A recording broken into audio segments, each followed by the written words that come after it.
Someone knew exactly where to look for her for almost 3 weeks. Not because they happened to find the address by accident. Not because they saw an old woman living alone while driving past.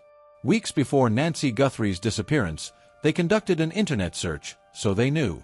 Investigators' analysis of Google Trends data now indicates that in the weeks preceding January 31, 2026, someone in the Tucson area might have looked up Nancy Guthrie's house address.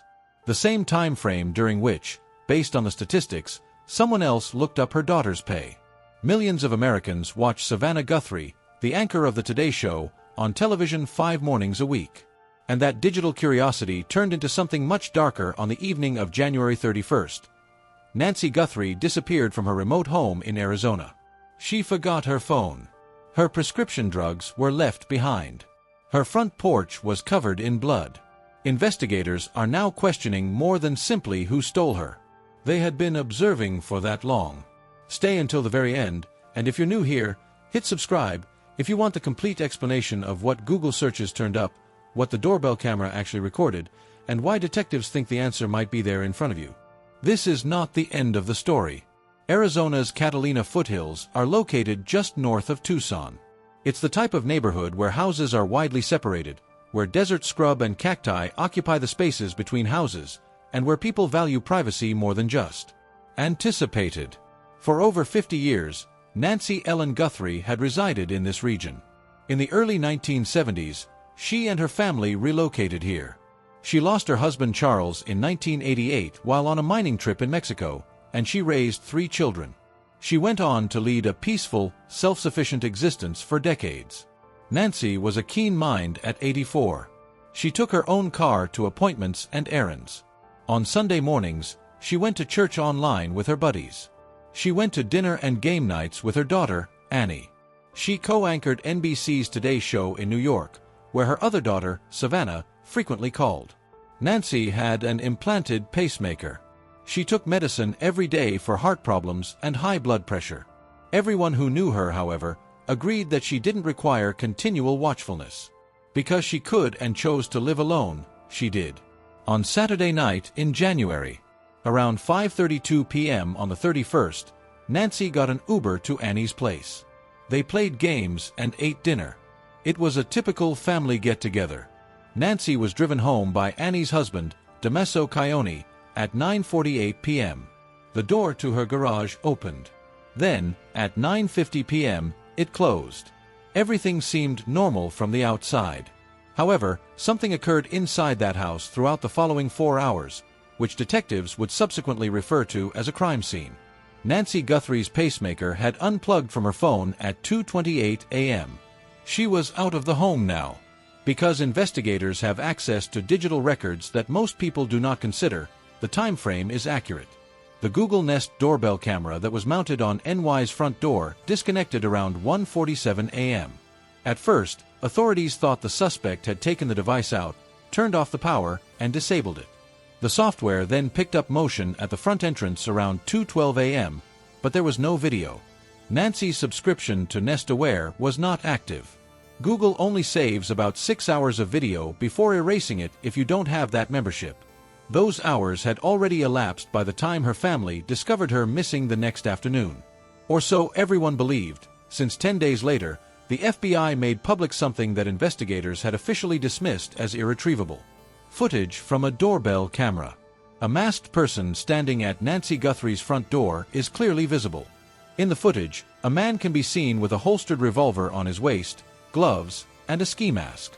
He walks straight up to the camera, peers into it, and has a flashlight in his mouth. Then he lifts his hand and uses some foliage from a nearby plant to hide the lens. The statement FBI Director Kash Patel used to announce the discovery left more questions than it answered. The video was retrieved from back-end systems' leftover data. What does that signify? It implies that Google kept data even in the absence of a paid membership, according to cybersecurity specialists. That erased video wasn't actually erased. Not right away, not forever, and not in ways that the majority of users would ever be aware of. It was like trying to find a needle in a haystack, one expert told CBS News. According to another, Google is hinting at capabilities that they have never made public. It was a turning point for the Guthries. It posed an awkward question for all the other people who have Nest cameras in their homes. What? Is Google holding onto anything else?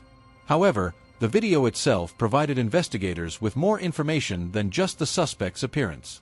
The FBI used the photos from the doorbell camera to perform a forensic height analysis.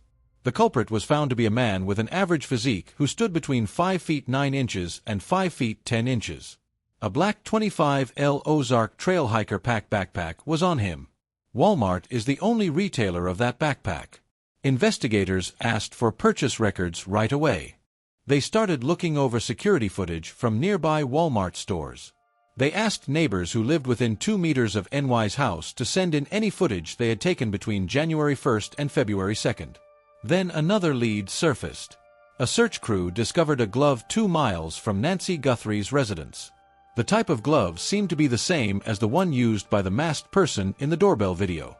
However, once DNA was collected and sent to CUDIS, the FBI National Database 4, there was no comparison between arrestees and convicted offenders.